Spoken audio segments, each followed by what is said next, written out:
next though. Instead of you guys around the Canelo fight on Cinco de Mayo, Canelo's gonna come support Munguia, but he'll be sitting ringside Cinco de Mayo, David's in the ring. How cool is that? I know it's a matter of respect. I know there's no disrespect. Yeah, you know, we were waiting to fight Canelo for 5 years. That fight didn't happen. That's why we decided to move. We're not waiting for nobody. We're doing our own. We're in our own lane, trying to look for our own glory and make history and be whoever. We're not afraid to lose our undefeated record. We're not afraid to show what we have. So that's the only way. No risk, no risk. ¿Sigues pensando en Canelo? No pienso en Canelo. I don't know. You keep asking me that, bro. What am I supposed to say? Like, oh my God, he's coming to my fight. I mean, if it doesn't really mean nothing if he doesn't want to fight. You know what I mean? If he's gonna be at the fight, well, cool. You know, you can come enjoy the fight.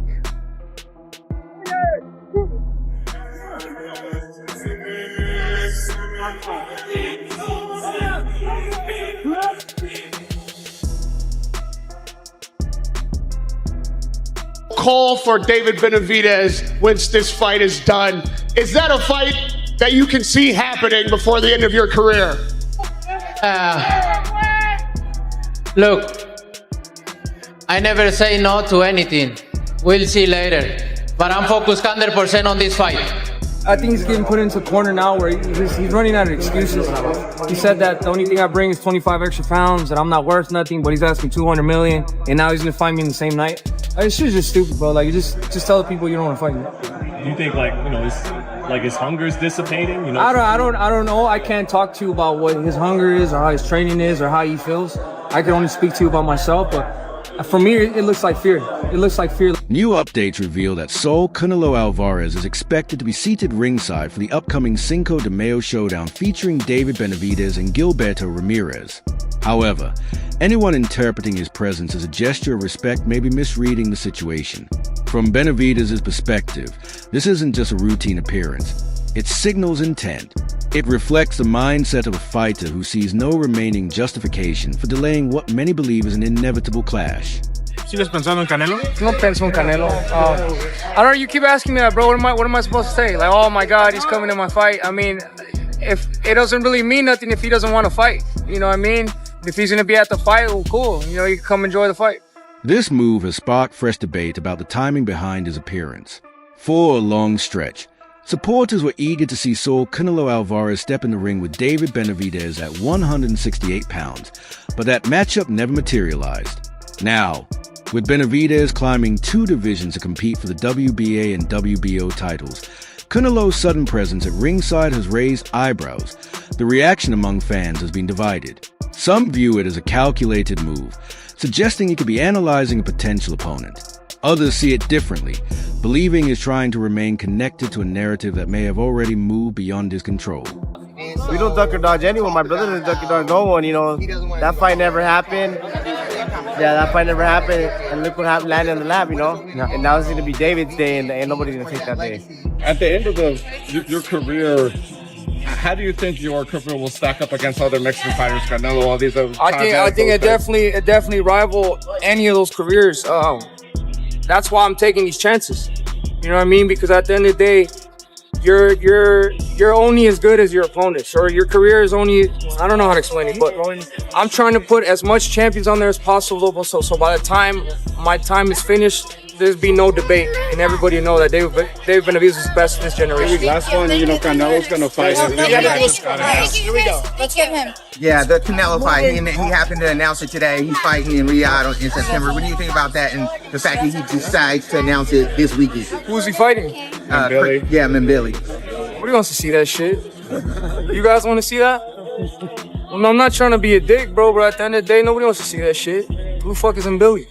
You know what I mean? I think he would have been better if he would have fought Diego Pacheco. You know what I mean? Diego Pacheco has a way bigger name than Mbili. But do you feel that 99 stat has became 100 when you went up to 200 pounds? Because I know most times people, they gain weight. People say they're a little bit more sluggish. In this case, or don't hit as hard, or no. But dude, my brother's fast. I'm telling you, he looks faster. Not only that, he's hitting harder. So it's just all. It's all how you put your mind to it. You know, it doesn't matter how big a guy is. If you put your mind to it, you're gonna hit harder than the motherfucker. You're gonna hit harder than him. So. It's rare to hear a label like that attached to a 4-division world champion. Yet in places like Las Vegas and across social media, the narrative has begun to shift. Attention is now turning to the 5U period when David Benavidez held mandatory challenger status. But the bout with Saul Canelo Alvarez never came together at AT this stage. The tone from Benavidez' side has clearly changed. Rather than continuing to pursue the fight, his team has moved on entirely, making it clear they are no longer interested in revisiting that matchup. I think he just doesn't like me as a person. I don't think he doesn't like that I've been calling him out. I don't think that, everybody he fights shows him respect and this and that, but man, fuck that, We're fighters at the end of the day. I was respectful for him for a long, long time, and then they kept calling me out, talking shit about me, saying I'm not this, I'm not that, I'm not dedicated, I'm a drug addict, this and that. And then that's when I started, defending myself, saying, all right, if I'm all this, come fucking shut me up. Come show me that I'm nothing. And at the end of the day, they can't say that, I'm not going to give David Benavidez the chance because he doesn't deserve the money. Bro, at the end of the day, the whole boxing world is calling for that fight. Everybody wants to see that fight. It makes sense on every aspect of the game.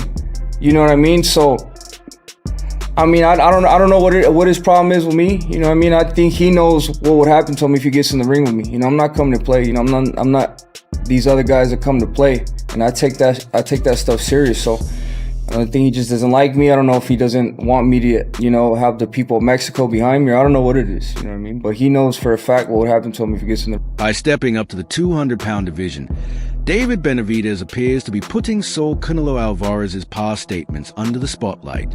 His camp has been direct about their position. They are confident they pursued more demanding challenges than those taken by the current undisputed champion. Among traditional boxing fans, the situation now feels increasingly clear.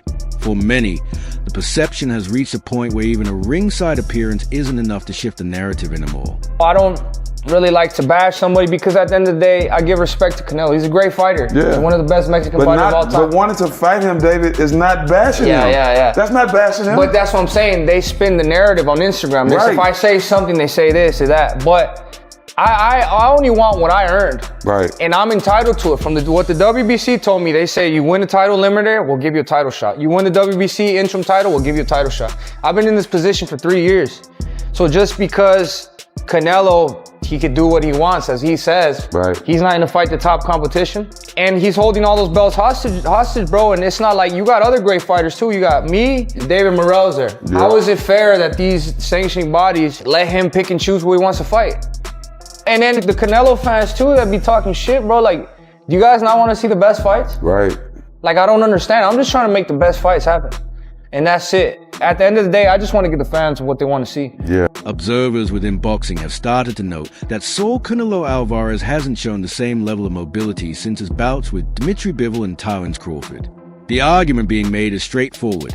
If a naturally smaller fighter like Crawford was able to establish his jab and throw off Canelo's timing, then dealing with the size, pressure, and strength of David Benavidez could present an even greater challenge. Comments like the one from Jose Sr. go beyond simple hype. They are being interpreted as a reflection of how much the physical gap between the two fighters has widened, suggesting it may now be too significant to overlook. Yeah, that's what I saw, and that's what I see, We gotta face it, Canelo is done, he's done, unless they put him with fighters that are not at that level still, and still that's a lot of danger. But we've seen it with Berlanga, with Munguia, and with all those fighters that he fought, I mean, these guys were too young, they didn't have the experience, and that's why he looked like he looked. And I don't think they want to do that anymore with him, I don't think they're going to feed him any more fighters that are not at that level right now. Plus, he's not a champion no more. So, I don't know. He will have to, I think he wants to fight somebody that has a belt. Somebody that makes sense. Before David Benavidez can even consider a future clash with Saul Canelo Alvarez at T-Mobile Arena, he first has to handle what could be his most demanding challenge in years. Gilberto Ramirez is no tune-up opponent. He enters as a unified cruiserweight champion, carrying both momentum and real threat, though there's also a deeper layer to this matchup. Ramirez and Benavidez share a long history that goes back to the early days in the gym, adding another dimension to what is already a high-stakes fight. But at the end of the day, when you get a Terrence Crawford beating Canelo, that was a big challenge. Now everybody wants to find out, are you the real deal? Fight David Benavidez. And then we'll prove of that. So even though he did beat Canelo, people have not really approved of that. He has to beat another guy that's dangerous at 168. There is a lot of guys at 168, young, strong, hungry.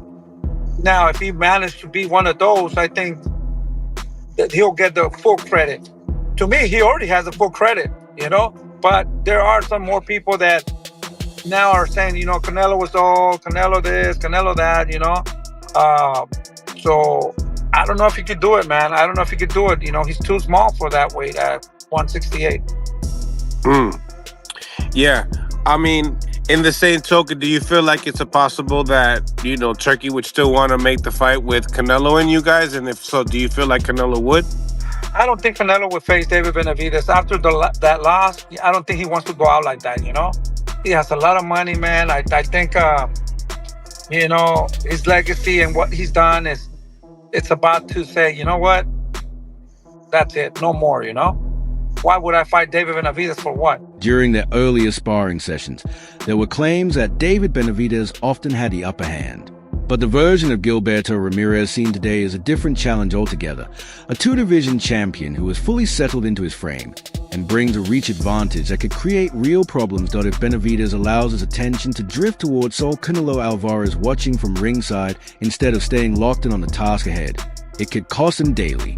Any lapse in focus against an opponent like Ramirez could derail his cruiserweight plans before they truly begin. You guys got history, and I'm going to get into the history in just a second, but how did this fight get made with you and David Benavidez? Well, I think it'd be a war. We've been working a long time before, but I think as a fighter, we grew up, we did our different paths, but he's one of the greatest, I'm one of the greatest, and I think it'd be just a war. It's exciting for this fight. Now, if I'm not mistaken, the first time that you guys sparred was your training camp for your first world title against Arthur Abraham at 168, correct? Yeah, that's correct. So how did those rounds go, or how does the sparring go when you and David Benavidez get in there? Well, it was a pay-per-view sparring, and then we knew one day we would fight each other, and I told him, we need to make this fight happen one day, and because, I mean, it was a pay-per-view. This is my last one for now, and I'm gonna let Roy ask a question, but I never wanted to spar guys that I thought I might fight, right? You can never fully predict it. You never know how things are gonna go, but that time is here now for you. He knows a lot about you. You know a lot about him. How are you going to make this work, and how do you fight a guy that has so many sparring rounds under his bag with you? Well, I think it's different on the small gloves and no headgear. I think it'd be an amazing fight. And then, I mean, I want to put a great show. He want to put a great show. Both of us, we want to be a greatest. And then this is the fight that the boxing need to make it, right? This is the fight that all the fans need to see. So you're not worried about the sparring? No. Even as some fans speculate that Saul Canelo Alvarez's presence might signal a change of heart, that idea was quickly dismissed by his trainer and manager, Eddie Reynoso. In recent comments to the media, Reynoso stated plainly that there is no possibility of a matchup now that David Benavidez has stepped up to the cruiserweight division. He can punch, and that's something to look out for. I believe that Benavidez's speed, his hand speed, and how many punches he throws is going to be the difference in this fight. You know, he's not a hard puncher, he's a volume puncher. That's what we don't know about David Benavidez. He's not a really, really hard, but he beats you up.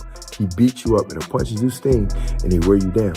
I'm curious to see how Zurdo Ramirez is going to handle that. Is he going to get wore down by the 6th or the 7th, by the volume and the pace? Or is he going to be able to sustain his own momentum with his own pace and put the power on Benavidez to hurt him? This is cruiserweight. I want to see, can he hurt Benavidez?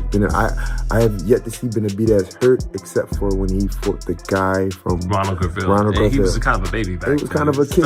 He was kind of a kid. He was kind of a kid. But I want to see if the weight is going to be a much factor on Benavidez because of the size of Zurdo Ramirez. Zurdo Ramirez is a very, very big guy. And such as David Benavidez, I just want to see, this is body for body. tell for tell, this is evened up to me. As far as the mass, as far as the weight, as far as Gilberto is coming forward too. We saw that with Bivol. He's still in the ad that, but again, he's southpaw. I'm curious to see how Benavidez is going to deal with a big southpaw. He dealt with a little southpaw in Demetrius Andrade. But now I'm curious to see how he deals with Zurdo Ramirez. With Eddie Reynoso now exploring potential matchups against Hamza Shiraz or Christian Billy, the path forward is becoming clearer. From the outside, Team Canelo appears to be prioritizing fights that offer strong returns while carrying less overall risk to their legacy. WY completely moving on from any discussion involving David Benavidez. Many observers feel that Saul Canelo Alvarez is focused on maintaining his standing in the sport for as long as possible. Meanwhile, with championships on the line and attention centered on Las Vegas' Cinco de Mayo, Benavidez is aiming for more than just titles. He is positioning himself for the top spot in Mexican boxing. He has made his stance clear, declaring that the Canelo era has come to an end and presenting himself as the next figure to lead that legacy forward. Awesome. Last one for me. It's the most redundant question, but it's flip reverse though. Instead of you guys around the Canelo fight on Cinco de Mayo, Canelo's going to come support Munguia, but he'll be sitting ringside Cinco de Mayo, David's in the ring. How cool is that? I know it's a matter of respect. I know there's no disrespect. Yeah, you know, we were waiting to fight Canelo for 5 years. That fight didn't happen. That's why we decided to move. We're not waiting for nobody. We're doing our own. We're in our own lane, trying to look for our own glory and make history and be whoever. We're not afraid to lose our undefeated record. We're not afraid to show what we have. So that's the only way. No risk, no reward. You know, Eddie Reynoso said the fight's done. Essentially not done as in made, but it's done. Like it's done. You know, let's be realistic. Canelo's legs are not the same. You know, my respect to Canelo, he's done so much for boxing. It will be really hard to do what he has accomplished. At the end of the day, my respect. But David right now will send him to the hospital. To be honest, young, strong, motivated, hungry. What motivates Canelo? No matter if Canelo intends to back another Mexican champion or simply observe a fighter whose name has been tied to his for years, the focus now shifts completely onto David Benavidez. A dominant performance against Gilberto Zurdo Ramirez with Canelo sitting ringside would send a powerful message. It would prove that even though Canelo continues to carry the biggest name and attention in the sport, Benavidez is steadily creating the next era and moving closer to becoming boxing's future centerpiece. Fighting on Cinco de Mayo weekend, you're proud of your Mexican heritage, as is Zurdo. What does this mean to you, getting this opportunity? The best have fought on this particular weekend. For you to now get that shot, prime time, the fight in Las Vegas, what does it mean to you? Yeah, it definitely means the world to me. I've been putting in work for 27 years. I've been professional 13 years. My first time I won a world title, I was 20 years old. I'm 29 years old now. I'm facing Zurdo Ramirez for 2 more titles, and it couldn't have happened on a better day. Cinco de Mayo, and also we're making history because this is the first time there's going to be a Mexican championship fight with 2 Mexicans on Cinco de Mayo in the cruiserweight division. So it's a big deal for me, and I think this is where this is the time of my life, my career, where I finally pass that threshold to get through that and become the face of boxing. Oh man, so that's how you're viewing this. This is that moment. This is the the beginning of that new chapter in your career.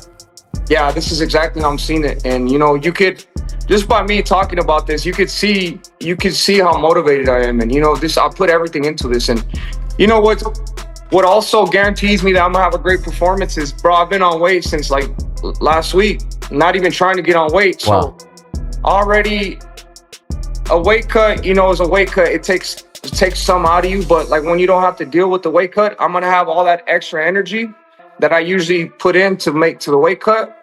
I'm gonna have it I'm just gonna be able to reserve it and just use it into the fight. So now I'm very excited for this fight. I'm also gonna be bringing, I think this is the first time since James Toney that there's going to be so much this amount of speed in the fight, because I'm one of the fastest fighters in boxing today. So I'm gonna bring some great speed, some great power, great body shots, and you know, just all around a great display of boxing. Can't wait. Does Canelo being at ringside signal that he may finally be preparing to face David Benavidez, or is he only observing a matchup he still refuses to enter himself? Could Jose Sr.'s criticism actually be accurate? And is Canelo now approaching the final stage of his time at the top level of boxing? That wraps up today's video. If you enjoyed the content, don't forget to leave a like, subscribe to the channel, and turn on notifications so you never miss upcoming videos. Be sure to share your thoughts in the comment section as well. Thanks for watching, and we'll catch you in the next one.